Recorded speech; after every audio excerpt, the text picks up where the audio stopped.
প্রত্যেকটা লাইনে লাইনে আমি আটকাইতেছি। তখন আমার এরকম ফিল হয়েছে যে আমার দুনিয়াতে বেঁচে থাকার কোনো কোনো লাভই নাই। যে আমি তো আগে থেকে জানি, এগুলো আবার শিখাইতেছে আমাকে। ও প্লেনে মনে হয়েছে যে কিসে উঠলাম আমি, যেমন লাগে লোকাল বাসে উঠছি। ওনারা ডিগ্রি দেখবে না, আপনার ডিগ্রি দিয়ে কোনো লাভ নেই। আমার যদি স্কিল থাকে, গ্রাজুয়েশন কমপ্লিট করা লাগবে না। আসসালামু আলাইকুম, this is mister Basha and welcome to another episode of skill up podcast. তো আজকে আমাদের যে গেস্ট, তার ওয়েব ডেভেলপমেন্ট নিয়ে একটা ভালো এক্সপিরিয়েন্স আছে and he is doing a job in Australia for living and পাশাপাশি সে স্টাডি করছে। তো lots of experience. So let's get started. He is none other than mister Imran Talukdar. তো তার কাছ থেকে শুনবো আমরা সে কি কি ফেস করেছে, কি কি চ্যালেঞ্জ ফেস করেছে, কিভাবে রিকভার করেছে এবং সে যে বিদেশ গেল কিভাবে সে গেল। So let's get started. তোমার সম্পর্কে কিছু বলো। আমি আমি ইমরান তালুকদার। আমি এবার ব্যাচেলর অফ আইটিতে গ্রাজুয়েশন করার জন্য অস্ট্রেলিয়া আসছি। লাস্ট ইয়ার নভেম্বরে 11 তারিখ থেকে আমার ক্লাস শুরু হয়েছে। এখন আমি currently around 5 months in Australia. So তুমি এখন কোন ইউনিভার্সিটিতে আছো? আমি এখন লাট্রব ইউনিভার্সিটি সিডনি ক্যাম্পাস। আচ্ছা, মেনলি সিডনি হচ্ছে তোমার সিটি। ওকে। আচ্ছা, এখন সাবজেক্ট কি তোমার? আমার সাবজেক্ট হচ্ছে bachelor of IT, major software engineering. আচ্ছা। সো এটা হচ্ছে তোমার নিজের ইচ্ছার একটা সাবজেক্ট ছিল, পছন্দের একটা সাবজেক্ট নাকি? হ্যাঁ, আমি আগে থেকে এটা ইন্টারেস্টেড ছিলাম। আমি করোনার টাইমে ওয়েব ডেভেলপমেন্টের দিকে আগাইছিলাম। আমি আরো গ্রাফিক্স ডিজাইন, ওয়েব ডেভেলপমেন্ট, তারপর ইউএক্স ইউআই ডিজাইন, সবগুলোর দিকে আমি কনসেন্ট্রেশন দিছিলাম।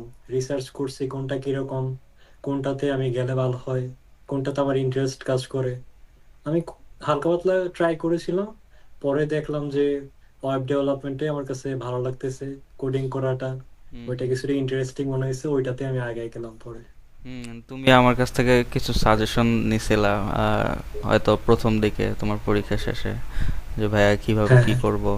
আহ, একটা হচ্ছে প্রথম গ্রাফিক ডিজাইনও একটু ট্রাই করছিলা হয়তো, পরে হচ্ছে ওই যে সানি ভাইয়ের হেল্প নিছিলা।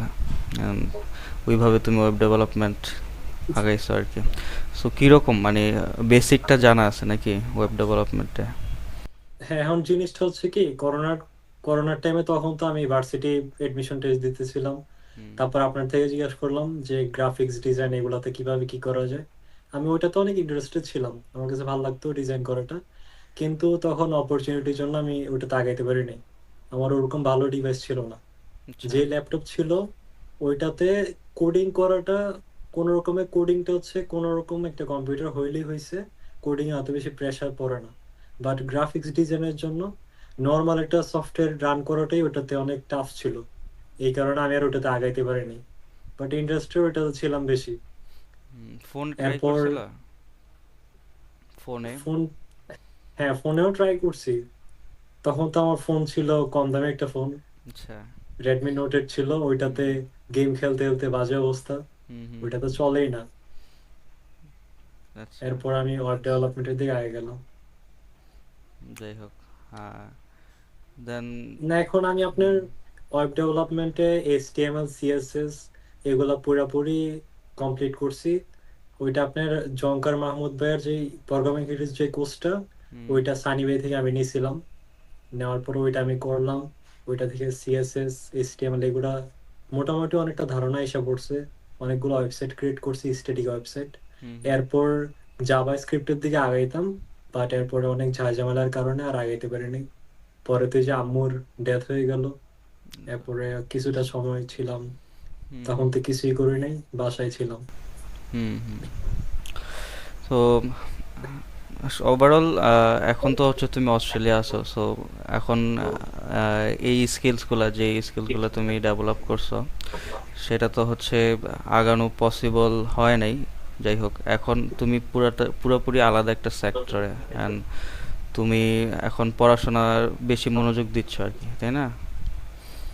না, আলাদা সেক্টর বলে ভুল হবে, কারণ আমি হুম। এখানে যে সফটওয়্যার ইঞ্জিনিয়ারিং করতেছি, ফার্স্ট সেমিস্টারে 4টা সাবজেক্ট থেকে আমার 2টা সাবজেক্টেই এইচটিএমএল সিএসএস একটাতে ছিল, পুরো এইচটিএমএল সিএসএস দিয়ে একটা অ্যাসাইনমেন্ট করা লাগছে। হুম। মেজর অ্যাসাইনমেন্ট ছিল ওইটা। ওইটা হচ্ছে প্রবাবলি 40% মার্কস ছিল ফাইনাল এক্সামের জন্য। আচ্ছা। ওইটাতে এইচটিএমএল সিএসএস দিয়ে আমাকে জাস্ট এইচটিএমএল সিএসএস, কোনো ফ্রেমওয়ার্ক কোনো কিছু অন্য কিছু ইউজ করা যাবে না। তখন দেখা গেছে ওইটা অনেক হেল্পফুল হয়েছে। বাট আমি ওই নলেজটা পুরোপুরি কাজে লাগাইতে পারি না। কিসের জন্য? আমার কাজের একটা প্রেশার ছিল। আমি ওই অ্যাসাইনমেন্টের জন্য আমাকে 15-20 দিনের মতো টাইম দেওয়া হয়েছে। বাট আমি লাস্টের দিন গিয়ে আমি টানা 6-7 ঘন্টা একটানা ওয়েবসাইট বানাইছি একটা। আচ্ছা। পরে যে সাবমিট দিছি কোনো রকমে। এখন ওইটা ওয়েবসাইট বানানোর প্রয়োজন ছিল তিনটা, তিনটা ওয়েবসাইট একসাথে লিংক করা লাগতো। হুম বাট হুম। আমি জাস্ট একটা বানাইতে পারছি, আর আগে ক্রিয়েট করা ছিল দুইটা। ওইগুলো একসাথে লিংক আপ করে পরে সাবমিট দিছি। আচ্ছা। আর যে রিকোয়ারমেন্ট ছিল ওইটা আমি ফুলফিল করতে পারিনি, কারণ আমার হাতে টাইম ছিল না। আমি টাইম দিতে পারিনি কাজের জন্য, আরেক ব্যস্ততায়। এই কারণে আমার অ্যাসাইনমেন্টে ভালোই ছিল, বাট রিকোয়ারমেন্ট ফুলফিল না হওয়ার কারণে আমার মার্ক একটু কম আসছে আর কি। হুম হুম। আর আরেকটা সাবজেক্ট ওটা হচ্ছে আপনার প্রোগ্রামিং রিলেটেড, ওইটাতে পাইথন শিখাইতেছিল। এন্ড আমার আগে থেকে নলেজ থাকার কারণে আমি কোড গুলা কোনটা কি বুঝাইতেছে ওইটা আমি অনেকটা ধরতে পারছি দ্রুত। আমি মনে করি যে ওইটার কারণে একটা হেল্পফুল হয়েছে আমার জন্য। সো তুমি ওই যে মানে আগে যে হচ্ছে দেশে থেকে যে স্কিল ডেভেলপটা করছো ওইটা হচ্ছে তোমার সেই বেসিকটা তোমার ওইখানে ভালো হেল্প করছে নাকি? হ্যাঁ, বেসিকটা আমাকে হেড স্টার্ট দিয়ে দিছে। হুম হুম। আমি অন্যদের তুলনায় দেখা গেছে অন্যরা কিছুই বুঝতেছে না, স্যার বলতেছে যে তোমরা আস্তে ধীরে বুঝবা। বাট আমি প্রথম দিক থেকে, মানে আমি তো আগে থেকে জানি হালকা পাতলা।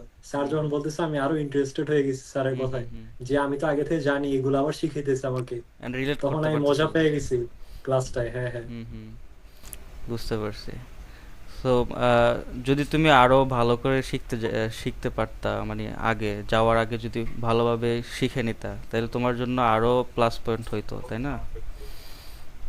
এখন এখানে অস্ট্রেলিয়াতে আমি তো ফার্স্টের দিকে আসছি। হুম প্রথমে তো দেখা গেছে নতুন দেশে আসলাম।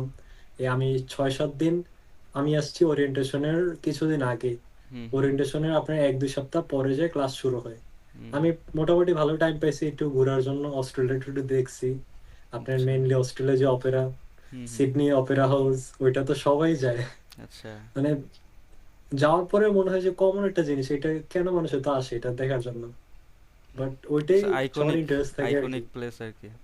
হ্যাঁ, হ্যাঁ, আইকনিক প্লেস। ওইটার হুম পাশে আবার হারবার ব্রিজ, হুম ওইটা হুম। তো আরো সুন্দর। হুম।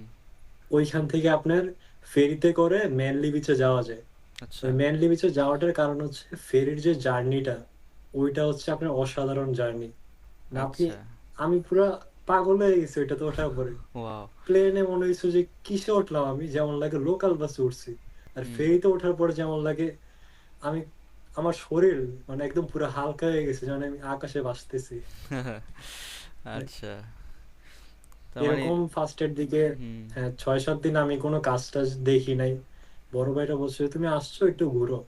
ফার্স্টের থেকে কাজ দেখা দরকার ছিল, বাট একটু এনজয় করলাম, এনজয় করলে সমস্যা নেই। হুম হুম। পরে আবার পড়াশোনায় দেখা গেছে একটু লেটে মনোযোগ দিছি। বাট আপনি যেটা জিজ্ঞাসা করলেন যে দেশে যদি আমি, এই যে যেমন ওয়েব ডেভেলপমেন্টের দিকে আগাইছিলাম, ওইটা যদি আমি পুরোপুরি কমপ্লিট করতে পারতাম তাহলে কিরকম হইতো আসলে।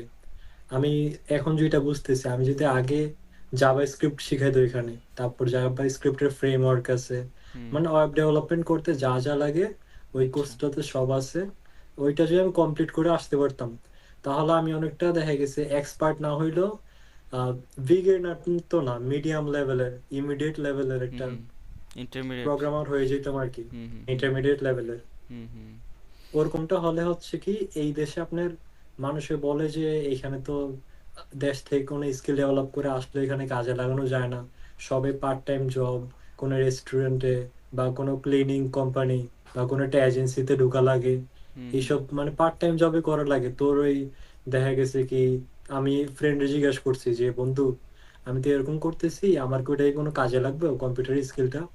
পরে বলতেছে বন্ধু দেখ, তোর এই স্কিল কোনো দেখা গেছে আইসা কাজে লাগাইতে পারবি না এখন, গ্রাজুয়েশনের পরে যা তোর এটা কাজে লাগবে। আচ্ছা। বাট এখন তোর পার্ট টাইম জবই করা লাগবে কোনো একটা রেস্টুরেন্টে বা কোথাও যায় পার্ট টাইম জবই করা লাগতেছে। হুম হুম পরে বাট এখন আমার 5 মাস হয়ে গেছে অলরেডি। এখন আমি বুঝতেছি আমার যদি ওই স্কিলটা পুরোপুরি ডেভেলপ হয়ে যেত, তাহলে আমি কোন একটা, সব কোম্পানি তো চাবেই যে গ্রাজুয়েশন কমপ্লিট করা তাদের এমপ্লয়ি নেওয়ার জন্য। এটা একটা তাহলে প্লাস ওনারা পয়েন্ট। মানে হ্যাঁ, হুম হুম প্লাস পয়েন্ট এটা। বাট আমি যেটা বুঝতেছি যে আমার যদি স্কিল থাকে, গ্রাজুয়েশন কমপ্লিট করা লাগবে না। হুম কারণ আইটিতে এখন মানুষ দেখে না যে ডিগ্রিটা কি, দেখে যে স্কিল আছে কিনা। আমি কি করতাম, এখন আমি বিভিন্ন এজেন্সিকে অ্যাপ্রোচ করতাম, বিভিন্ন কোম্পানিকে আমি অ্যাপ্রোচ করতাম, সিভি দিতাম, ওনাদের হুম সাথে কন্ট্যাক্ট করতাম যে আমি এরকম এরকম স্কিল জানি। হুম তখন দেখা গেছে ওনারা ভাগ্যে, দেখা গেছে লাখ এমন একটা জিনিস হয়ে যাইতেই পারে কাজ, বুঝছেন।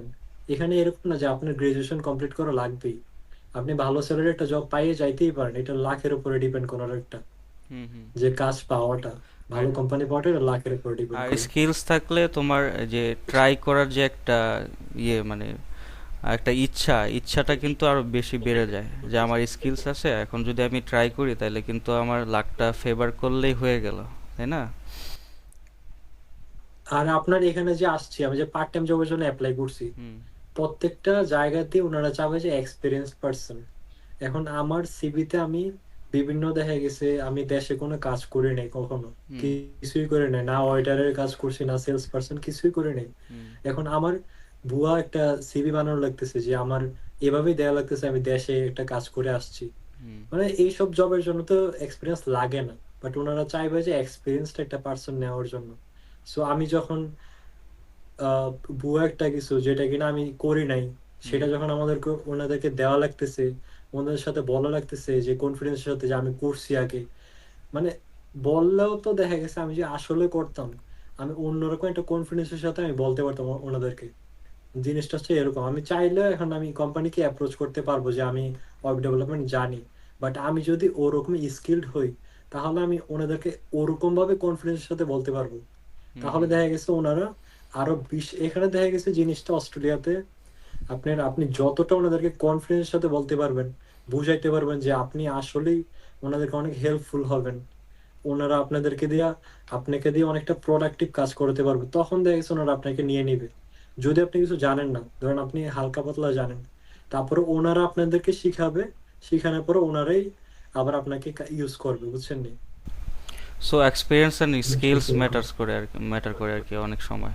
অনেক ক্ষেত্রে মানে বেশিরভাগ ক্ষেত্রেই হচ্ছে এই জিনিসটা ম্যাটার করে। আর আরেকটা বিষয় হচ্ছে তুমি যেটা বললা, আইটি সেক্টরে অবশ্যই স্কিল ডেভেলপমেন্টটা সব সময় আগায় থাকে। তোমার ডিগ্রি আছে কি নাই সেটা হয়তো দেখে না। অ্যান্ড আর অন্যান্য সেক্টরেও তুমি যেটা বললা, অন্যান্য সেক্টরে হচ্ছে যে স্কিলসের দরকার হয়, স্কিলস থাকলে সেটা একটা প্লাস পয়েন্ট। আর স্কিলস অ্যান্ড গ্রাজুয়েশন দুইটা যদি একসাথে হয় মানে সেটা আরও ভালো কিছু হয় আর কি। বাট যদি স্কিলসটা থাকে প্রথমে, সেই ক্ষেত্রে অনেকটা হেল্পফুল হয় সবার ক্ষেত্রে, তাই না? আর এখন হচ্ছে আপনার ইন্টারনেটের যুগ, এখন আপনি বলতে এক্সকিউজ দিতে পারবেন না যে আপনি ওরকম অপরচুনিটি পান নাই, কার থেকে শিখতে পারেন নাই, কোথাও রিসোর্স পান নাই। সব রিসোর্স এখন আপনার অনলাইনে। হুম এখন দেখা গেছে আপনি, ওনারা জানে যে ও যদি গ্রাজুয়েশন কমপ্লিট নাও হয়, ডিগ্রি নাও থাকে, তাহলে ও যেহেতু বলতেছে কনফিডেন্সের সাথে যে ও জানে এটা পারে, অবশ্যই পারতেই পারে, কারণ এখন সব রিসোর্স ওপেন। এখন সব পড়ালেখা, আগে যেমন বই কিনা লাগতো, এখন বই কিনা লাগে না। এখন আপনি অনলাইনে সব বই পেয়ে যাইতেছেন, হুম হুম ম্যাক্সিমাম বই ফ্রিতে পাচ্ছেন। আর অস্ট্রেলিয়াতে পে করা লাগতেছে, বাট অনেক কিছু আপনি ফ্রিতে পাবেন। এখন ওনারা এগুলা বুঝে যে সে যেহেতু কনফিডেন্স আছে ওর, ওই পারবে, ওই বুঝাইতে পারছে, আপনি ওনাদেরকে যদি কনভিন্স করতে পারেন, ওনারা ডিগ্রি দেখবে না, আপনার ডিগ্রি দিয়ে কোনো লাভ নেই। ওনারা দেখবে যে আপনি কতটুকু স্কিলড, কতটুকু ওনাদেরকে কাজ করতে পারতেছেন, ওনাদের কতটুকু আপনি লাভবান করতে পারতেছেন। হুম হুম। ওনারা শেষ পর্যন্ত এইটাই দেখবে।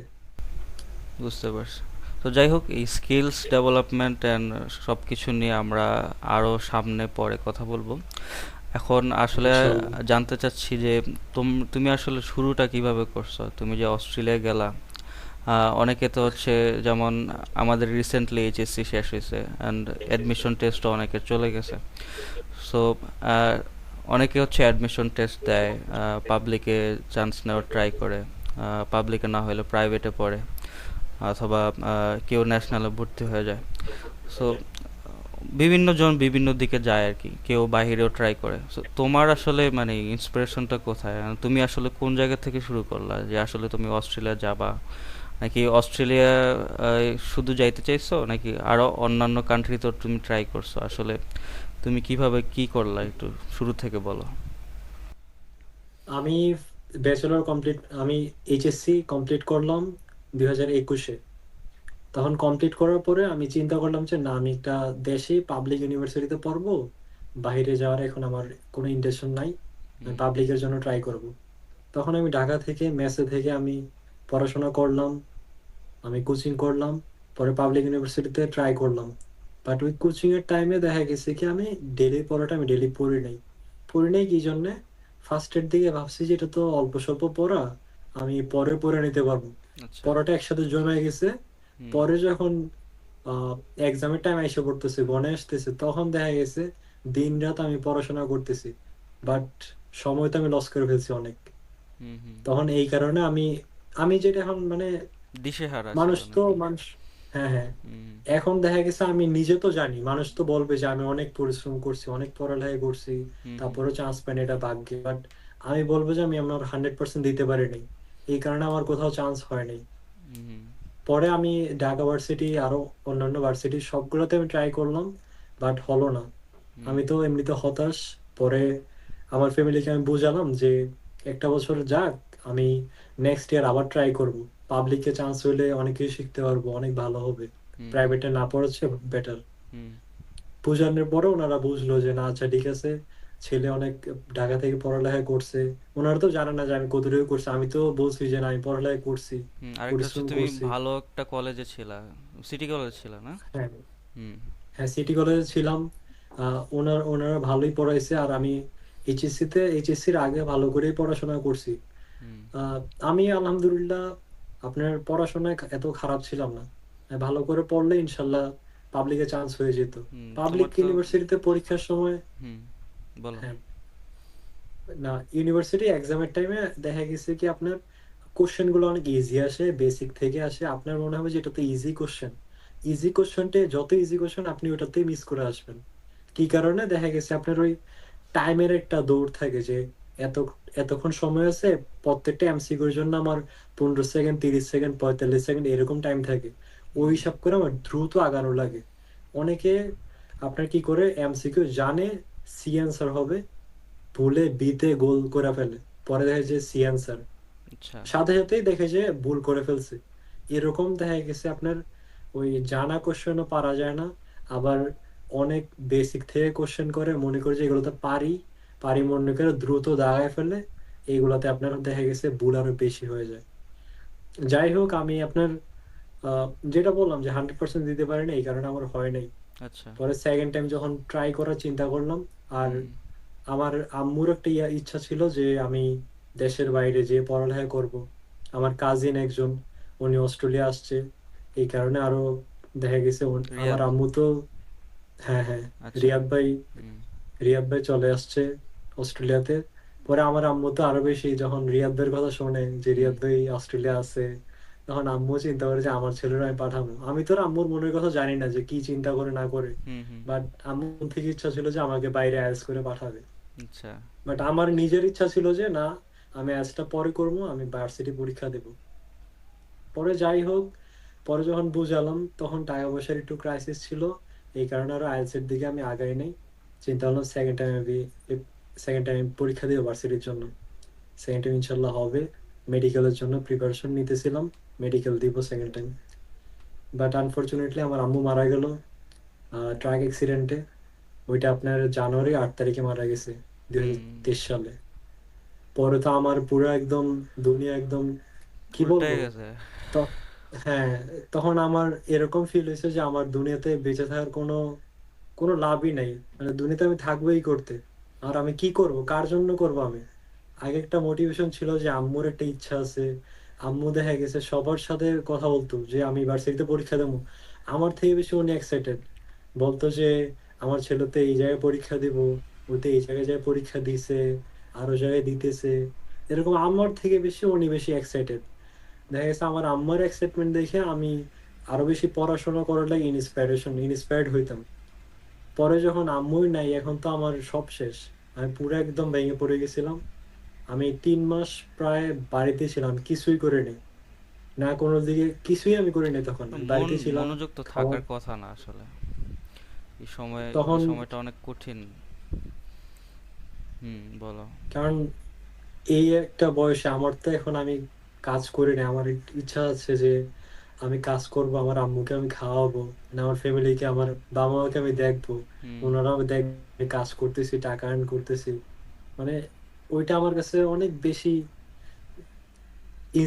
ইন্সপায়ার্ড করতো আর কি, যে আমি আমার ফ্যামিলিকে খাওয়াবো নিজের টাকা দিয়ে, নিজের টাকা আমি ইনকাম করে আমার ফ্যামিলির কাছে দিব। ওইটা কেমন একটা গর্বের। বাট হুম ওই মানুষটাই নাই। তখন তো আর মানে আমার তখন ফিল হইতো যে আমার বেঁচে থাকার কোনো দরকারই নাই। আর আমি যে আর জীবনে নেক্সটে কি করবো ওইসব দেখার তো আমার দরকারই নাই। এখন আমি কিছুই করবো না, এরকম একটা ইয়া ছিল আর কি। বাট তখনও দেখা গেছে আমার ছোট মামা, উনি আমাকে বলছে যে তোমার আম্মুর একটা ইচ্ছা ছিল যে তোমাকে আইএলটিএস করে বিদেশ পাঠাবে, তুমি এখন ভার্সিটি ইয়া বাদ দাও, টাকা পয়সা যা লাগে আমি তোমাকে ম্যানেজ করে দেবো, আমরা তো আছি, আমরা সবাই, তোমার বড় ভাই আছে, হুম আমার রাকিব ভাই। তখন দেখা গেছে উনি কাতার ছিল, আম্মু মারা যাওয়ার সাথে সাথে পরে কাতার থেকে ইমার্জেন্সি আইসা পড়ছে টিকিট কেটে। হ্যাঁ হ্যাঁ বলছে রাকিব আছে, তোমার বড় ভাই আছে, তুমি টেনশন করো না, তুমি আইএলটিএস করো, তোমার আম্মুর শেষ ইচ্ছা, তুমি আইএলটিএস করে বিদেশ যাও। এই থেকে আমি দেখা গেছে আইএলটিএস এর দিকে আগাইলাম। তখনও আমি পুরাপুরি ঠিক নাই, আমি আনস্টেবল তখনও। তারপরেও ওনাদের প্রেসারে, ওনারা যেহেতু বলতেছে এত করে, তখন আমি আইএলটিএস এ তখন এডমিশন নিলাম, আইএলটিএস এ ভর্তি হলাম। আমি আইএলটিএস টা মেনলি রিয়াদ ভাই বললো একটা কোচিং সেন্টারে অনলাইনে ভর্তি হয়েছি আমি। হুম বাট অনলাইনে জিনিসটা হচ্ছে কি, কোচিং সেন্টারে অনলাইনে অতটা বেশি গেইন করা যায় না। যে ওনারা যে পড়াশোনাটা দেয় ওটা রিসিভ করা যায় না পুরো ফুললি। হুম যেটা আপনি অফলাইনে হইলে ওনাদের সাথে সরাসরি কথা বললে ওনারা আপনার চেহারা দেখলে বলতে হবে আপনি কি পড়তেছেন, বুঝতেছেন নাকি বুঝতেছেন না। আচ্ছা। বাট অনলাইনে জাস্ট আমি লাইভ জুম ক্লাস করতেছি, কথা বললে বলতেছি, মাইক অফ ম্যাক্সিমাম টাইম থাকতো, ভিডিও তো অন রাখতামই না। ওরকম করে দেখা গেছে তেমন একটা ফ্রুটফুল ছিল না জিনিসটা। হুম দেন আমি ইউটিউব থেকে ঘাটাঘাটি করে মেনলি, আপনার এখন তো সব রিসোর্স ইউটিউবে পাওয়া যায়, হ্যাঁ আমি আপনার ইউটিউব থেকে মেনলি আইএলটিএস এর যে প্রিপারেশনটা ওটা নিলাম। নেওয়ার পরে আচ্ছা। আইএলটিএস এ দিলাম এডমিশন, আইএলটিএস এর পরীক্ষাটা দিলাম। আইএলটিএস এর পরীক্ষাটা আপনার দেখা গেছে মানে আমি যে তোমার জন্য রাইটিং পার্টটা। এত সহজ ছিল কেন? মানে ইউটিউব থেকে তুমি আইএলটিএস করে ফেলতেছো, অনেকে হচ্ছে লাখ লাখ টাকা খরচ করে ফেলতেছে, বাট তোমার আসলে মানে এত সহজ কিভাবে হইলো? না, জিনিসটা হচ্ছে কি আপনার আইএলটিএস এর যে মেইন বিষয়টা, আইএলটিএস এ কিন্তু মানুষ মনে করে যে গ্রামার পড়া লাগবে। আমি যে ইংলিশ ভার্সনে পড়ছি, আমি হুম কখনো গ্রামারের রুলস মুখস্থ করি নাই। আমি ছোট ক্লাস থেকে ইংলিশ, আমরা ইংলিশ ভার্সনে, হুম মানুষ মনে করে আমি ইংলিশ ভার্সনে ইংলিশ তো পারি। We are Voyagerians. আচ্ছা, তা বলো। মানুষ মনে করে যে আমরা ইংলিশ ভার্সনে পড়ি, ইংলিশে তো আমাদের কোনো সমস্যাই নাই। হুম হুম আমিও মনে করতাম আমরা ইংলিশে পড়ি, আমরা তো কোনো সমস্যাই নেই। আমরা দেখা গেছে ওই রুলস না জানি না, এভাবে আমাদের ইংলিশ চলে আসতো, রুলস জানি না। হ্যাঁ, এখন যারা দেখা বাংলা গেছে যে ভার্সন থেকে গ্রামারে আসে, গ্রামারে আমরা মার্কস তেমন পাচ্ছি না, ঠিক আছে, বাট আমরা স্পিকিং হ্যাঁ এ হ্যাঁ, সেরকম ভাবে স্পিকিং করতেছি, তাই না? তারপর রাইটিংটাতে, মেনলি হ্যাঁ। রাইটিংটাতে মানুষ পরীক্ষার আগের দিন যখন এইচএসসি পরীক্ষা দিচ্ছি আমি, হুম। মেয়েরা ছেলেরা যারা বাংলা ভার্সন ওরা গাইড মুখস্থ নিয়ে করে। বসে আছে, হ্যাঁ প্যারাগ্রাফ এসে মুখস্থ করতেছে। আমরা তখন মানে হাসি আসতো যে ওরা কি করতেছে, আমরা তো বানায় লিখে দেয় সবকিছু। হ্যাঁ হ্যাঁ। বাট যাই হোক, হুম। এখন জিনিসটা হচ্ছে কি, যারা বাংলা ব্যাকগ্রাউন্ড থেকে আসে তারা মনে করে যে এখানে গ্রামার শিখা লাগবে, এত এত রুলস, আমি তো কিছুই জানি না।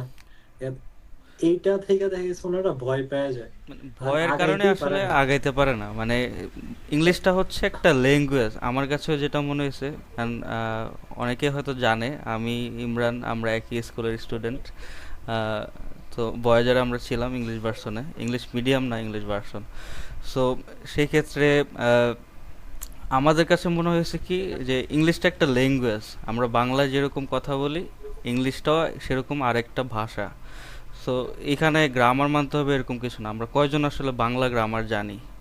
আমরা কিন্তু বাংলা গ্রামার আমার কাছে মনে হয়েছে অনেকগুলা সাবজেক্টের মধ্যে, মানে আমি এই পর্যন্ত যত সাবজেক্ট পড়ছি সবচেয়ে কঠিন সাবজেক্ট হচ্ছে বাংলা গ্রামার। সো গ্রামারটা কিন্তু মেইন জিনিস না, আমরা কিন্তু বাংলায় মানে অ্যাভেলেবল মানে অহরহ কথা বলতেছি, ফ্লুয়েন্টলি বলতেছি, বাট হ্যাঁ হ্যাঁ আমরা গ্রামার জানি না। সো ইংলিশের ক্ষেত্রেও ব্যাপারটা same, it's a matter of mindset. আমার যদি মাইন্ডসেটটা সেরকম থাকে, যেমন ইমরান কনফিডেন্টলি বললো যে আসলে আহ, আমার কাছে মনে হয়েছে যে আমরা এমনিতেই আমরা লিখে দিব, বানায় টানায় লিখে দিব, ঠিক আছে, এটা আসলে মুখস্থের কিছুই নাই, গ্রামারেরও কিছু নাই।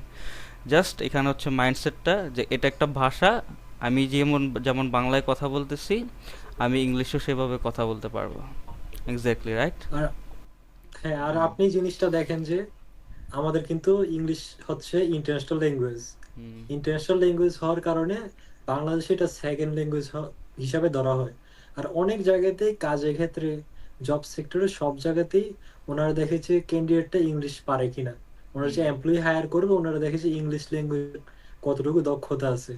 এই কারণে দেখা গেছে বাংলাদেশের মানুষ ইংলিশের দিকে অনেকটা ইন্টারেস্টেড থাকে, ইংলিশটা জানে বুঝে। হুম। কারণ ইংলিশ তো একটা সাবজেক্ট আছেই, বাংলা ভার্সন হোক আর ইংলিশ ভার্সন হোক। হ্যাঁ।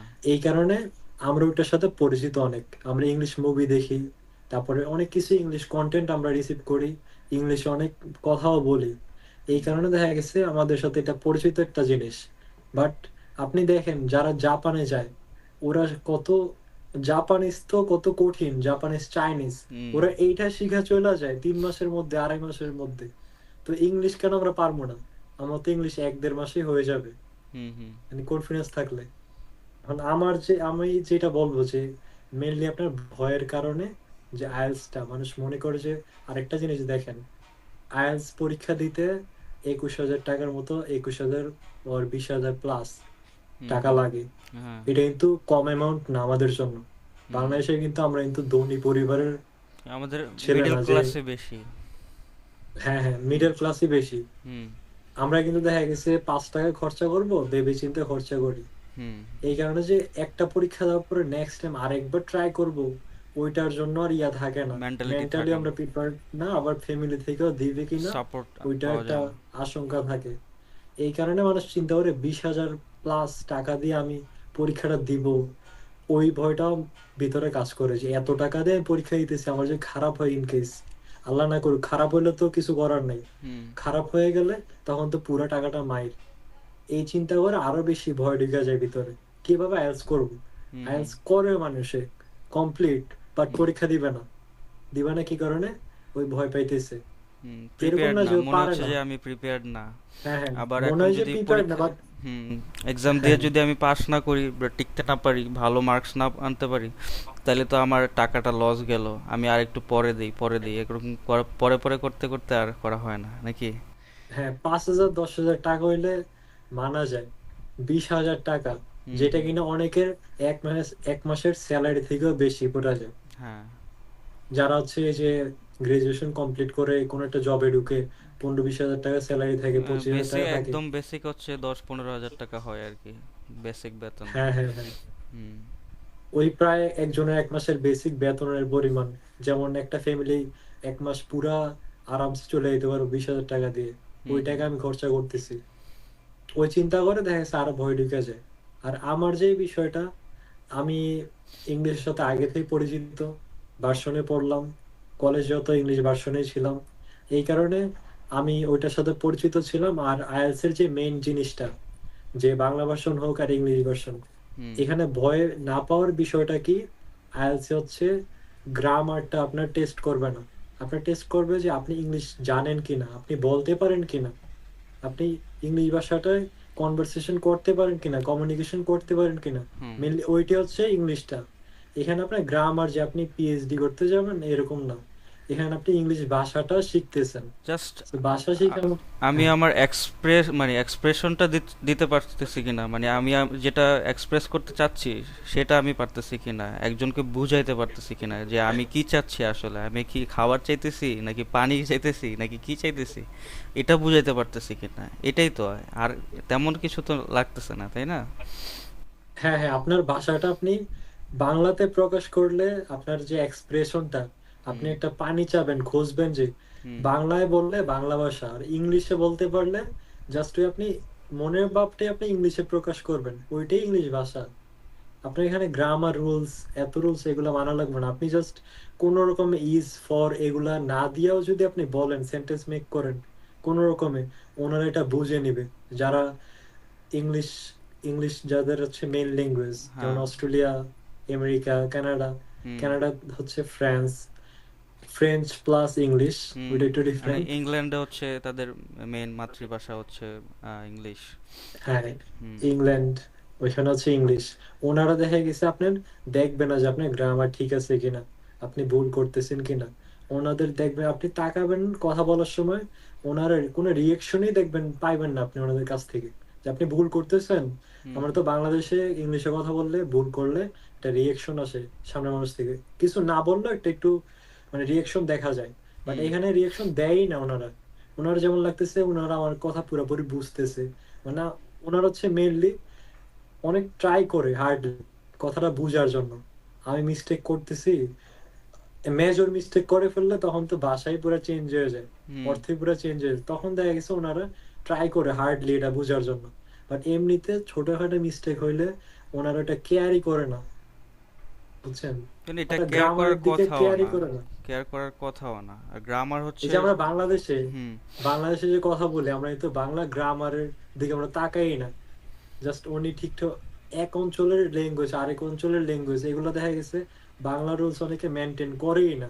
অনেক ভাষা, হুম হুম অনেক অঞ্চলের ভাষাতে এরকমটাই, এই যে এখানে অস্ট্রেলিয়াতে, ইংল্যান্ডে, আমেরিকাতে ওনারা ভাষাটা দেখা গেছে গ্রামারটা ওনাদের ইয়াতে পড়েই না। দেখা গেছে আপনি কথা বলতে পারছে, এটা মোর দেন এনাফ আপনার জন্য। সেটাই, মানে আমার মনের ভাবটা প্রকাশ হচ্ছে কিনা, এটাই। এর চেয়ে বেশি তো হ্যাঁ কিছু হ্যাঁ, লাগতেছে না আমার, এক্স্যাক্টলি। তাই না? জাস্ট এমবেসি ফেস করার জন্য, যাতে আমি এমবেসিকে হচ্ছে ভালো মতো বুঝাইতে পারি যে আমি আসলে ইংলিশ পারি। আমি আসলে যাইয়া তোমার এখানে চুপ করে বোবা হইয়া থাকা লাগবে না। আমি বুঝাইতে পারবো আমার ভাষাটা, মনের ভাষাটা। এটাই, এর চেয়ে বেশি কিছু লাগে না আর কি। ঠিক আছে, আর কিছু হ্যাকস আছে যেগুলো মেনটেন করলে হয় এমবেসির জন্য, যে আসলে এমবেসিতে কি কীরকম কোশ্চেন টোশ্চেন করে। আসলে ব্যাপারটা হচ্ছে, আমি যদি এটা করতে পারি যে আমি বাংলায় কথা বলতেছি, বাংলায় নিজের ভাষাটা প্রকাশ করতে পারতেছি, ইংলিশে যদি আমি মনের ভাষাটা প্রকাশ করার মতো হয়, তাইলেই এনাফ। এখানে আমার মানে রকেট সায়েন্স শেখা লাগবে না, বা ইংলিশে আমার গ্র্যাজুয়েশন লাগবে না। সো এত ভয় পাওয়ার আসলে কিছু নাই। জাস্ট আমি মাইন্ডসেট করব যে আমার বাংলার যেহেতু একটা ভাষা, ইংলিশটাও একটা ভাষা। সো সেই ক্ষেত্রে একটা ভাষা, নতুন একটা ভাষা আমি শিখব। আমি আমার ভাষাটা, মনের ভাষাটা প্রকাশ করব আর কি। এটাই। সো এরপরে আর বলো। আপনার, হুম হ্যাঁ আপনি যেটা বললেন যে আপনি তো এম্বাসিতে চলে গেলেন, এম্বাসির আগে তো আইএলটিএস এর পরীক্ষাটা আছে। হ্যাঁ হ্যাঁ এম্বাসির ঠিকটা একটু ডিফারেন্ট। এম্বাসির আপনার ওই পরেরটা আমি আগে বলে দিতেছি, যেহেতু আপনি আনলেন কথাটা। আচ্ছা এম্বাসির বিষয়টা হচ্ছে কি, ওনারা দুইটা মেইন জিনিস, হুম দুইটা মেইন পয়েন্ট ওনারা কনফার্ম করবে। ওই দুইটা যদি কনফার্ম হয়ে যায়, ইয়েস হয়ে যায়, তাহলে আপনার ভিসা মানে ধরে নিতে পারেন যে 80% শিওর। বাকিটা তো আল্লাহর উপরে, অবশ্যই আচ্ছা লাক ডিপেন্ড করে। হ্যাঁ দুইটা মেইন পয়েন্ট হচ্ছে যে ওনারা চেক করবে যে আপনি ওনাদেরকে বুঝাবেন যে আপনি এই দেশে আসবেন, বিদেশে যাইতেছেন, যাওয়ার পরে পড়ালেখা করে আপনি দেশে ব্যাক করবেন। আচ্ছা এটা ওনাদেরকে অ্যাসিওর করাই লাগবে। হুম হুম আপনি যদি ভুলেও বলে ফেলেন, যে ওনারা আজ করবে যে আপনি 3 বছর 4 বছর ব্যাচেলরের পরে আপনি কি করবেন, পরে আপনি যদি বলেন যে আমি পিআর এর জন্য অ্যাপ্লাই করবো, সিটিজেনশিপের জন্য অ্যাপ্লাই করবো, সাথে সাথে ক্যান্সেল আই আপনার। লাভ ইউর কান্ট্রি নাকি? এটা যদি বলেন, হ্যাঁ, হ্যাঁ, I love your country, I want to. I want to live in your country. আমি তোমার হ্যাঁ দেশে হ্যাঁ থেকে সারা জীবন হচ্ছে চাকরি করতে চাই, তোমার দেশের উন্নয়ন করতে চাই। ঠিক আছে, তোমার দেশে তো উন্নয়ন নাই, সো আমি গেলে হচ্ছে তোমার দেশের একটু উন্নতি হবে। এগুলাই নাকি? হ্যাঁ হ্যাঁ।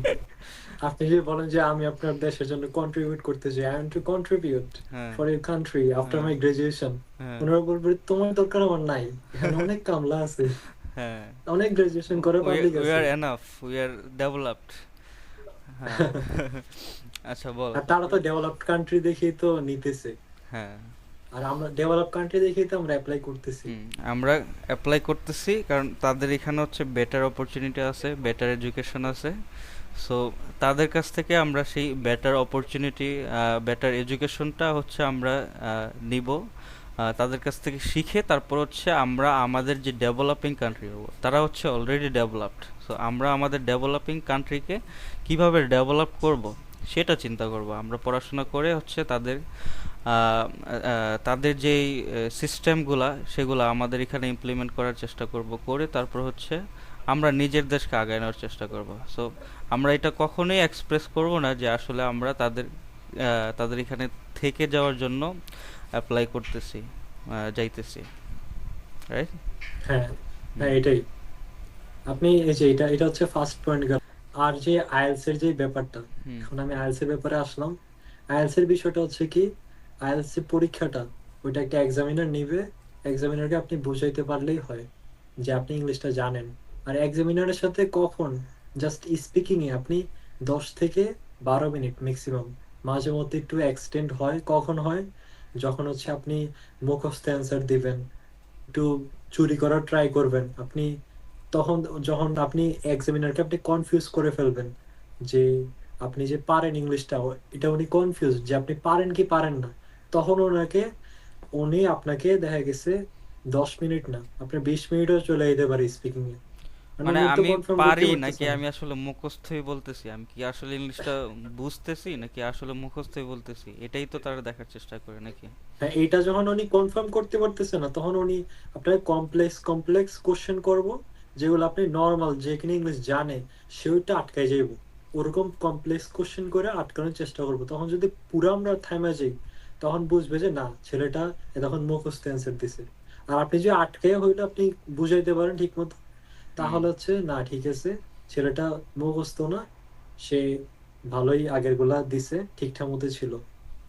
আর স্পিকিংটা হচ্ছে মেনলি আপনার ওই যে পার্ট গুলো থাকে ওইখানে, একটা পার্ট থাকে যে আপনার ডেসক্রাইব করা লাগে একটা কোশ্চেন, একটা আপনাকে কোশ্চেন শিট দিবে, যে ওটাতে লেখা থাকবে যে এরকম একটা সিনারি দেওয়া থাকবে, ওইটা সম্বন্ধে আপনার 2 মিনিট 3 মিনিট কথা বলা লাগে। হুম। ওইটার ওইটা হচ্ছে মেইন যে আপনার মার্কটা ক্যারি করে, ওইখানে আপনার এক্সামিনার বুঝতে পারে যে আপনি কি ইংলিশটা জানেন কি জানেন না। কারণ আপনি একটা সিনারি যদি আপনি ডেসক্রাইব করতে পারেন একজনকে ভালো করে, উনি অবশ্যই বুঝবে যে না, আপনি ইংলিশ জানেন, উনাকে বুঝাইতে পারতেছেন একটা সিনারি। একজন একজন লোক হাইটে যাইতেছে, বা হুম। একটা পিকনিকে গেছেন, আপনি কি কি করছেন, ওগুলো আপনি বুঝাইতে পারলেই, যে হুম। ইংলিশে বুঝাইতে পারছেন মানে কি আপনি ইংলিশ জানেন। আচ্ছা, it can be anything, right? মানে এনি, হ্যাঁ, মানে হ্যাঁ, যে হ্যাঁ, কোনো একটা ঘটনা হইতে পারে। এটা তো এমন না যে হ্যাঁ। তুমি পিকনিকের কথা বলছো এরকম, নাকি না, সিলেবাস যে ধরা তো কোনো কিছু একটা নাই? হ্যাঁ, যে কোনো একটা ঘটনা হইতে পারে। আর এখানে কাহিনীটা হচ্ছে কি, এটাতে মেইন মার্ক ক্যারি করে মানুষ। এই টাইপের অনেক কোশ্চেন প্যাটার্ন আছে, অনেক স্যাম্পল অ্যান্সার আছে ওই বইয়ে, আইএলস এর বইয়ে। তারপর আইএলস এর আরো বই আছে স্পিকিং এর জন্য, ওইগুলো তো অনেক স্যাম্পল অ্যান্সার আছে। যেমন মাক্কারের আইএলস বই আছে, ওইটা মেইনলি ফলো করে মানুষ। হুম। ওইগুলো আমি বলবো না যে ওইগুলো ফলো না করতে, ওইগুলো দেখলে দেখা গেছে কি আইডিয়া নেওয়া যায় কি সম্বন্ধে আসতে পারে পরে পরীক্ষার সময়, যাতে মানে হতভম্ব না হয়ে যায়, হুম। সারপ্রাইজ না হয়ে শক না খাই, হুম। হুম। পরে থাইমা না যাই। ওই কারণে ওইটা দেখার একটু ভালো। বাট আমি মনে করি কি, অনেকে ওইটা দেখে মুখস্থ করে পরে কমন পড়লে মুখস্থ অ্যান্সার দেওয়ার ট্রাই করে। মুখস্থ অ্যান্সার দিলে আপনার এক্সামিনার এত হাজার হাজার এক্সাম নিতেছে, ওনারা আপনি সেকেন্ডের মতো ধরে ফেলবে যে আপনি মুখস্থ অ্যান্সার দিতেছেন নাকি নিজে থেকে বলতেছেন। হুম। হুম। আর আমি স্পিকিংটা এত বেশি ট্রাই কর মানে প্র্যাকটিস করার আমি সময় পাই নাই। আমি আমি তো বললাম তখন আমার সিচুয়েশন ওরকম ছিল না। And তোমার সাথে তো আমার আমি মেইনলি প্র্যাকটিস কি করার একটা ইয়ে ছিল, মানে একটা প্ল্যান হ্যাঁ, ছিল যে আমি আপনার সাথে প্র্যাকটিস আমি করব। কথা বলছিলাম, হ্যাঁ। হুম। বাট হুম। আপনি আমাকে টাইম দিতে পারেন, আমিও ওরকম ভাবে হয় নাই।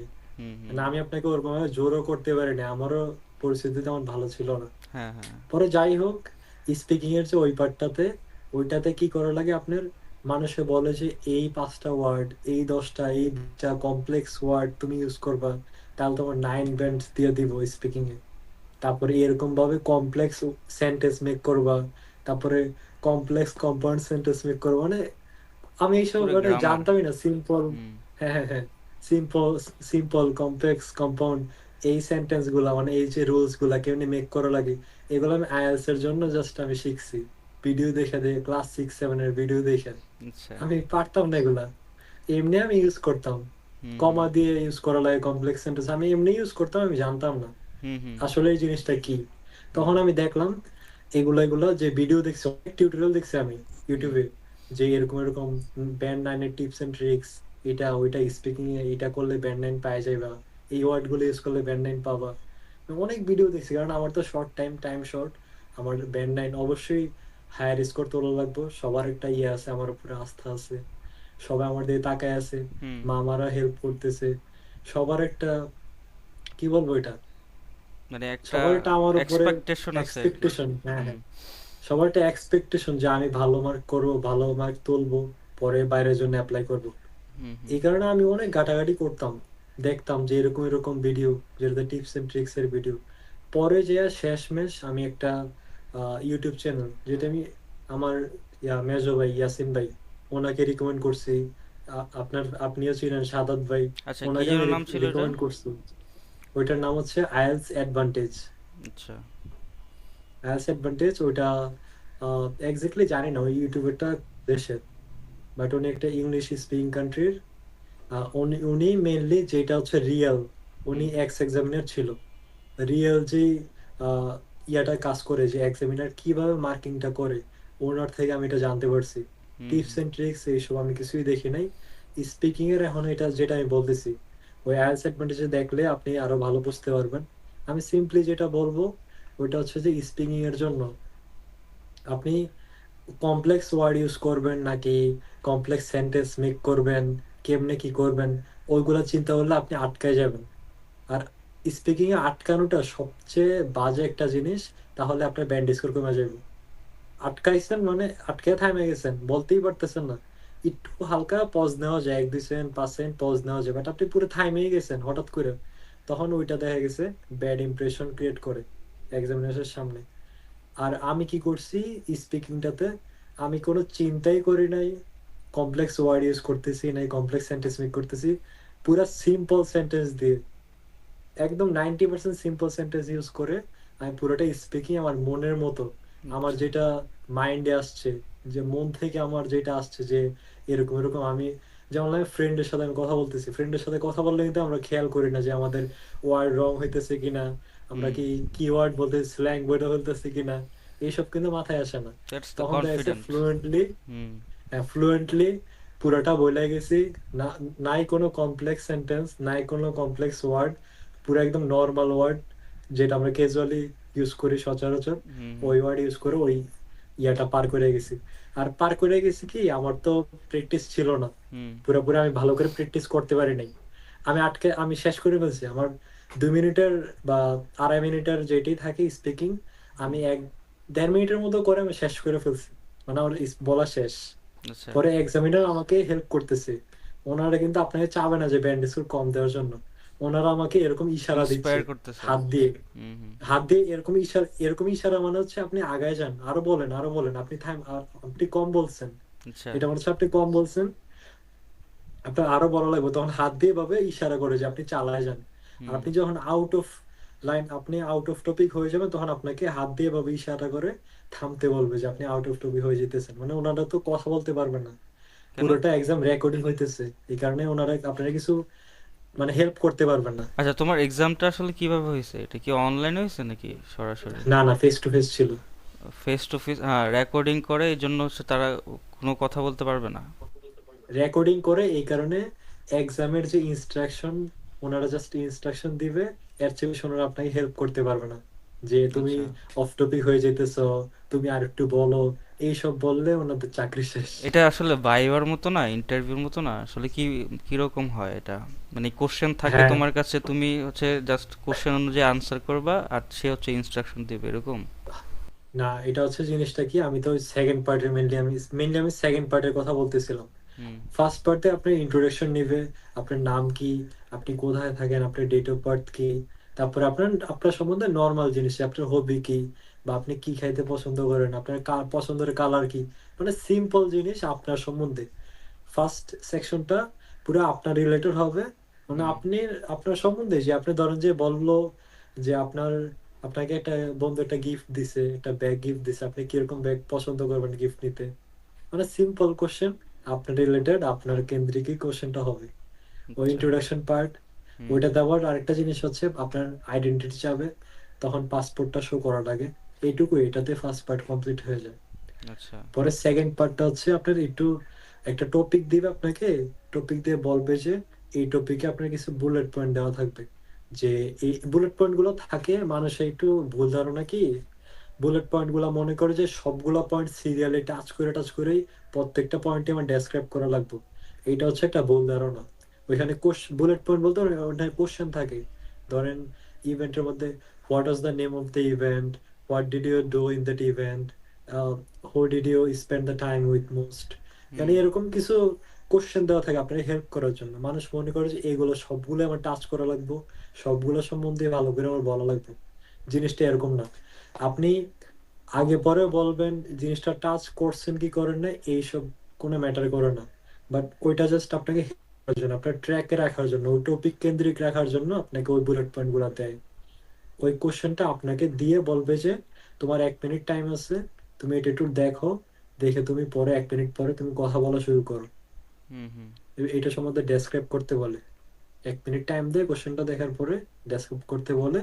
ওই পার্টটাতে হচ্ছে এক্সামিনার আর কিছু বলাই লাগে না, ইনস্ট্রাকশন এইটুকু যে here is the question paper, you have 1 minute time, so now you can take preparation, then you need to talk for around 2 minute. আচ্ছা। হ্যাঁ, জিনিসটা এরকম। ওই সেকশনটা সম্বন্ধে আমি আপনাকে বলতেছিলাম, ওইটি মেজর মার্কটা ক্যারি করে। আর ওইটার রিলেটেডই আপনি ওইটাতে যেরকম অ্যান্সার দিবেন, ওইটার রিলেটেডই হবে সেকশন 3টা। 3 নাম্বার পার্টটা ওইটা রিলেটেডই হবে, সেকশন ওইটা থ্রি। কেন্দ্রে কি আপনাকে কোশ্চেন করা হবে। সেকশন থ্রি আসলে মানে ওইটাও কি ভাইবার মতো নাকি? হ্যাঁ ওইটা, হ্যাঁ ওই যে ফার্স্ট সেকশনের মতো, উনি আপনাকে কোশ্চেন করবো, আপনি কোশ্চেনের অ্যান্সার দিবেন। বাট ওইটা সেকেন্ড পার্ট রিলেটেড, সেকেন্ড পার্টে যে টপিক থাকবে ওই রিলেটেড পুরো কোশ্চেনটা হবে। আর ওইখানে আপনার একটু কমপ্লেক্স কোশ্চেন করব। ওইখানে আপনি একটু মানে আপনাকে একটু একটা চ্যালেঞ্জের মধ্যে ফালাইতে চেষ্টা করবো আর কি, আপনাকে আটকানোর চেষ্টা করবো ওইখানে। ওইখানে দেখবেন কি আপনার ওনার তো আপনার এক্সামিনার, ওনার তো যাচাই করবে আপনি কতটুকু ব্যান্ড পাওয়ার যোগ্য, আপনি হুম। ব্যান্ড 9 পাওয়ার যোগ্য নাকি 6 পাওয়ার যোগ্য, ওটা তো ওইখানে যাচাইটা করে। যাচাই না করলে, চ্যালেঞ্জে না ফালাইলে তো আর ওনারা বুঝবো না। হুম। হুম। ওই পার্টটাতে আপনি একটু চ্যালেঞ্জে ফালাই আর কি। ওইখানে যারা ঠিকঠাক মতো অ্যান্সার দিতে পারে, ওই ওইটাতেও মার্ক ক্যারি করে অনেকটা। আচ্ছা। বাট সেকেন্ড পার্টটাতে মেইনলি হচ্ছে মার্কটা ওনারা দেখে আর কি, ওনারা বুঝে। দেখা গেছে সেকেন্ড পার্টটা আপনি ভালো করে বলতে পারছেন, ডেসক্রাইব করতে পারছেন, থার্ড পার্টে এত বেশি ঝামেলা হয় না। সেকেন্ড পার্টে যখন আপনি ঠিকঠাক মতো বুঝাইতে পারেন নাই, তখন ওনারা আপনাকে যাচাই করার জন্য ভালো করে, তখন থার্ড পার্টে যা আর একটু বেশি ইলাবোরেটিভ, একটু বেশি ডেসক্রাইব কোশ্চেন করে, একটু বেশি কমপ্লেক্স কোশ্চেন করে। বুঝতে পারছি। ওইখানে কি কোনো গ্রামাটিক্যাল কোশ্চেন তো থাকে না, না? যে এটা কি, আহ এটা কি নাউন নাকি এটা প্রোনাউন, সামথিং লাইক দ্যাট, এরকম না, কিছু থাকে? এরকম কোনো কোশ্চেনই থাকে না। হুম। আপনাকে জাস্ট ক্যাজুয়ালি, যেমন আপনি আপনি আপনার সাথে আমি কনভারসেশন করতেছি, আপনি কোশ্চেন করতেছেন, আমি অ্যান্সার দিতেছি, আমি একটু ডিসক্রাইব করতেছি জিনিসটা কি, কিভাবে হয়েছে না হয়েছে। হুম। হুম। এই সেম এরকম এক্সামিনার আপনার সাথে ফ্রেন্ডলি বিহেভ করবে। দেখা গেছে আপনার আচ্ছা। এক্সামিনার আপনার সাথে মানে ইমরান, মেনলি আজান হচ্ছে হচ্ছে। ইংলিশে কনভারসেশনটা করবে। আজান হচ্ছে, আমরা একটু হোল্ড করি, হ্যাঁ? হুম। আমি যেটা বলতেছিলাম যে হ্যাঁ। আইএলটিএস হচ্ছে মেইনলি স্পিকিংটার জন্য মানুষ অনেকটা ভয় পায়। স্পিকিংটাই হয় না, আমি তো বলতে পারতেছি না, আটকে যাই। আমি যেমন আমি জাস্ট ওই যে অনলাইনে যেটা আমি ভর্তি হয়েছিলাম, একটা কোচিং সেন্টারে অনলাইনে ভর্তি হয়েছিলাম আইএলটিএস করার জন্য। হুম। ওইখানে ফ্রি মক টেস্ট ছিল, এই আচ্ছা। কারণে আমি গেছিলাম মক টেস্ট দেওয়ার জন্য। হুম। দিছি যে স্পিকিং আমি কিছুই বলতে পারি না। তখন আমার থিঙ্কিং ছিল কি, আমার একটু কমপ্লেক্স ওয়ার্ড ইউজ করতে হবে, কমপ্লেক্স সেন্টেন্স মেক করা লাগবে। হুম। এই চিন্তা করে আমি দেখা গেছে ফার্স্ট সেকশনে, আমার ইন্ট্রোডাকশন সেকশনে ওখানে আটকে যেতেছি। পরে সেকেন্ড পার্টে যাইয়া আমার যে টপিক দিছে উনি, আমি হুম। বলতেই পারতেছি না, প্রত্যেকটা লাইনে লাইনে আমি আটকে গেছি, মানে তোমার সিম্পল মাথায় সেন্টেন্স ঘুরতেছে মেক যে করতে আমার পারতেছি না। তোমার মাথায় ঘুরতেছে যে আমার কমপ্লেক্স একটা সেন্টেন্স বানাইতে হবে, মানে দেখাই দিতে হবে এরকম কিছু একটা নাকি? হ্যাঁ হ্যাঁ হ্যাঁ, এক্সামিনারকে দেখাই দিতে হবে যে আমি যে অনেক পারি, হুম। হুম। অনেক হুম। পটু আমি। আচ্ছা। পরে শেষমেশ আচ্ছা ওইটা হলো। আর আরেকটা জিনিস কি, আরেকটা ভয় না পাওয়ার জিনিস কি, আহ, আপনার স্পিকিং এ ওইটা হচ্ছে পুরাটা এক্সামিনারের হাতে। উনি আপনাকে ব্যান্ড 5.5 এর নিচে দিবেই না। বুঝছেন? আচ্ছা। আপনি যত বাজেই করেন, যত বাজেভাবে আপনি এক্সপ্লেন করেন না কেন সবকিছু, কথা বলেন, শর্ট কোয়েশ্চেন দেন, এক ওয়ার্ডে শেষ করে দেন না কেন, আপনাকে 5.5 এর নিচে দিবেই না। আচ্ছা। সো ওই দিন আমাকে 5.5 দিছে। হুম দিয়ে পরে আমি আস্ক করলাম যে আমি কিভাবে ইমপ্রুভ করতে পারি, আমার কোথায় সমস্যাটা ছিল। পরে উনি বলতেছে যে ট্রাই টু বি ইউরসেলফ। তুমি নিজের ন্যাচারাল ভাবে তুমি কথা বলতেছিলে না, হুম তুমি নিজের থেকে ন্যাচারালি কথা বলবা, একটু প্র্যাকটিস করবা, তাহলে দেখবে যে সবকিছু ঠিক আছে। আমি এটাই মাথায় নিলাম যে আসলে আমি নিজের থেকে আমি কিছু বলতেছিলাম না। আমি খালি চিন্তা করতেছিলাম যে একটু হাই লেভেল ওয়ার্ড ইউজ করতে হবে, হাই ব্যান্ডের ওয়ার্ড ইউজ করতে হবে, হুম একটু হুম কমপ্লেক্স সেন্টেন্স মেক করে অনেকে বলতে হবে, ডেসক্রিপ্টর করা লাগবে। এরকম চিন্তা মাথায় ঘুরছে, আমি কিছুই করতে পারিনি। হুম আমার ওই দিন দেওয়ার পরে আর মক টেস্ট দেওয়াটা একটু জরুরি। মক টেস্টটা দিলে কি হয়, মানে আপনি যে কতটুক শিখছেন বা কতটুক পারেন, কতটুক বলতে পারবেন, ওইটা আপনার একটা অনেকটা বোঝা যায়। আইডিয়া হয়ে যায়। হ্যাঁ, আর আইডিয়া অনেকটা অনেক আইসা জায়গায় তো পড়ে। হচ্ছে মক টেস্ট ফ্রি থাকে, তাই না? হ্যাঁ, হ্যাঁ।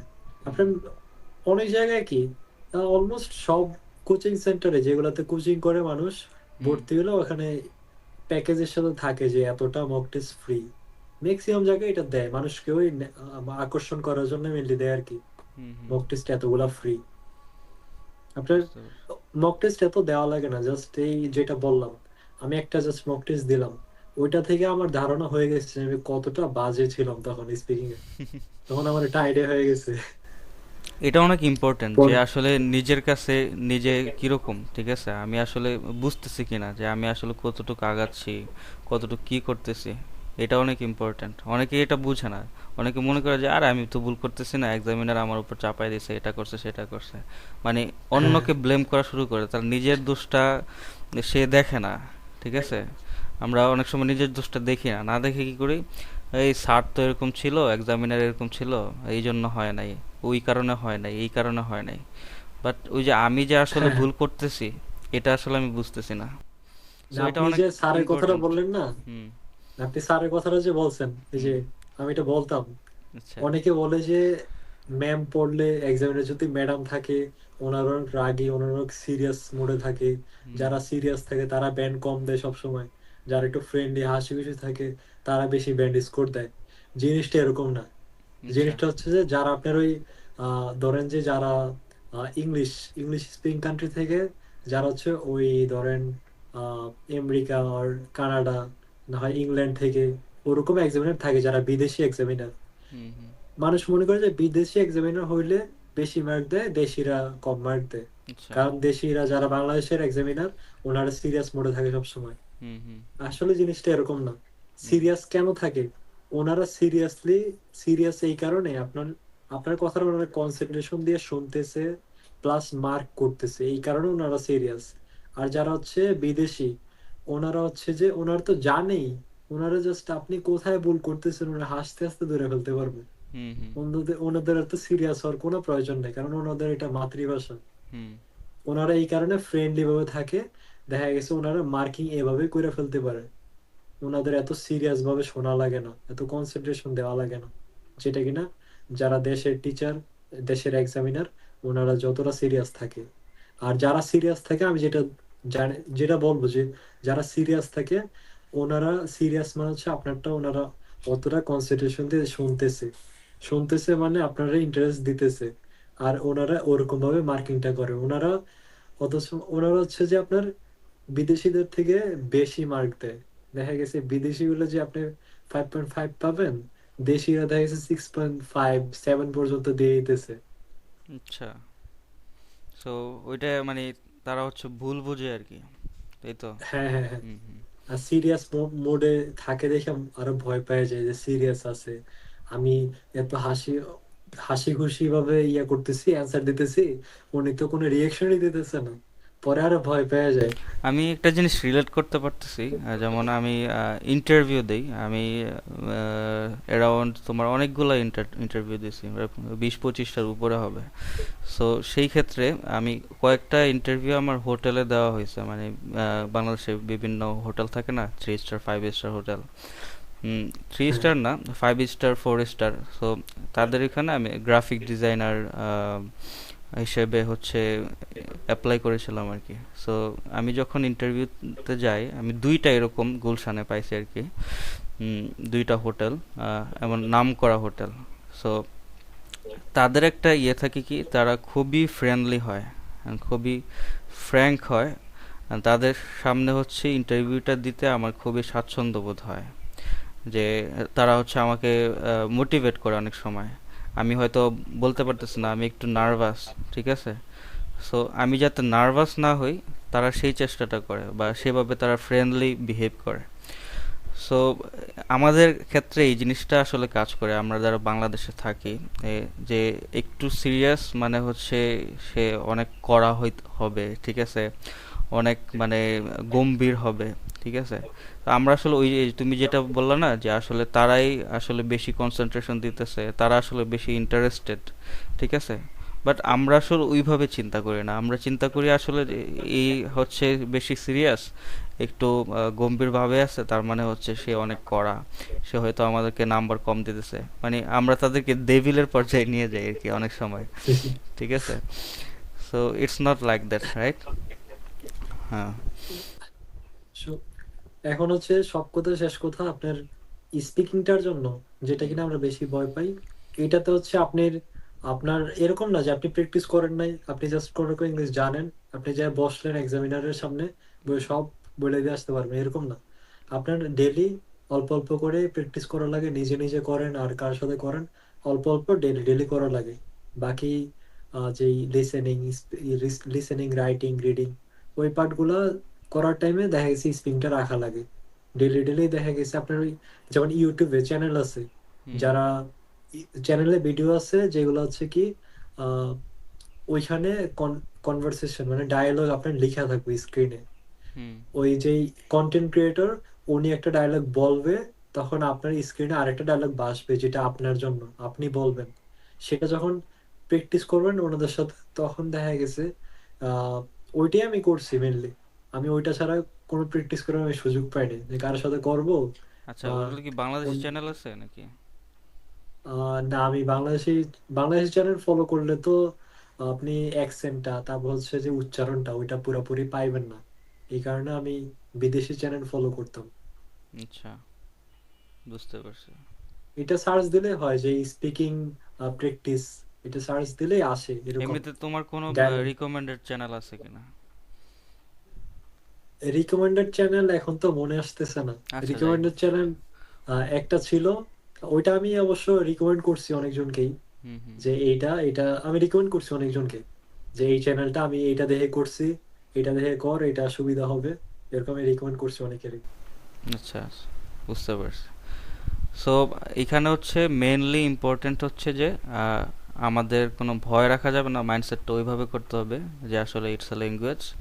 অ্যান্ড ভয় রাখা যাবে না হচ্ছে মোস্ট ইম্পর্টেন্ট, যে মনের ভাগে হচ্ছে মানুষকে মারে, ঠিক আছে? বনের ভাগে মারে না, মনের ভাগে মারে, এমন একটা কথা আছে না? সো ওই জিনিসটা যাতে না হয়। আর আরেকটা হচ্ছে ওই বেশি কমপ্লেক্স চিন্তা করা যাবে না, জাস্ট বিহেভ ইউর সেলফ। এরকম কিছু না যে আমার সুপার হিরো হইতে হবে না, তবে আমার মানে এরকম কোনো বিহেভ করতে হবে না যে আসলে আমি একদম ইংলিশে গ্রাজুয়েট হয়ে গেছি, তাই না?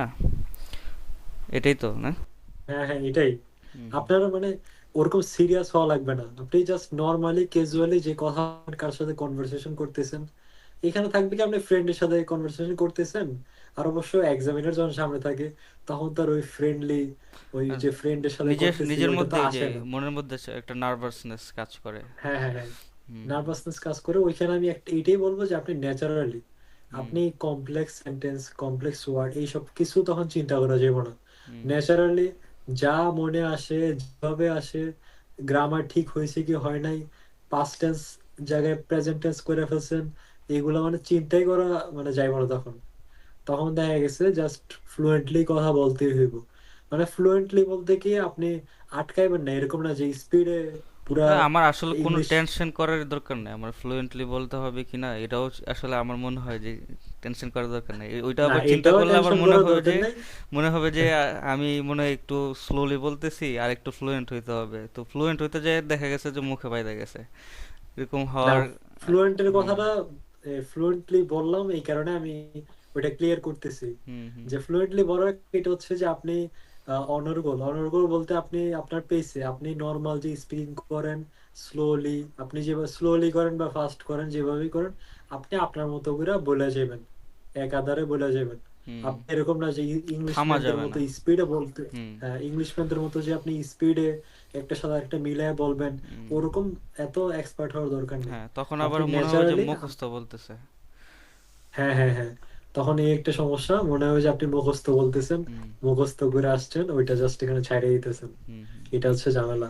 বাট এভাবে আপনি জাস্ট ন্যাচারালি বইলা, এভাবে ব্যান্ড স্কোর 6 এর উপরে, 6.5, 7, 7.5 উঠা যায়। বাট আপনার যদি ব্যান্ড 8, ব্যান্ড 9 এর কাছাকাছি লাগে, তখন দেখা গেছে আপনার ওই কমপ্লেক্স ওয়ার্ড ওরকম এক্সপার্ট হওয়া লাগবে আর কি, বুঝছেন নি?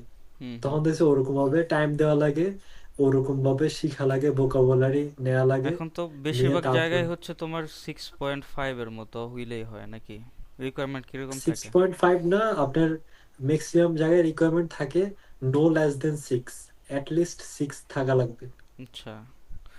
এই ম্যাক্সিমাম রিকোয়ারমেন্ট এটা থাকে। হুম। আর এই আমি তো আপনাকে হুম। যেটা বললাম, 5.5 এর নিচে আপনাকে দিবে না স্পিকিং এ, তাহলে আর আমি এক জাস্ট 0.5 তুলবো, পয়েন্ট, হ্যাঁ জাস্ট 0.5। হ্যাঁ হ্যাঁ হ্যাঁ, 0.5। ওইটাই, হ্যাঁ এটাই অনেকের জন্য ইয়ে হয়ে যায় আর কি। তো যাই হোক, তুমি যেটা বললা ওইভাবে চললে হচ্ছে। তো এরপরে আহ, তোমার ভার্সিটি কিভাবে কি করলা? আহ, মানে এখন অনেক প্রসেসিং থাকে, ঠিক আছে, অনেকে অনেকে এজেন্সি ধরে, অনেকে হ্যাঁ হচ্ছে অনেকভাবেই। আশা করি এই পডকাস্টটি আপনাকে হেল্প করেছে, অ্যান্ড যদি একটু হেল্প করে থাকে তাহলে একটা লাইক দিয়ে দেন অ্যান্ড কমেন্ট করে জানান কোন ইনফরমেশনটা আপনাকে হেল্প করেছে, অ্যান্ড আপনার ফ্রেন্ডদের সাথে শেয়ার করতে পারেন। And please do follow and subscribe to our page mister Bashar Molla. That's all for today, দেখা হবে নেক্সট স্কিল আপ পডকাস্টে। So stay tune. আল্লাহ হাফেজ।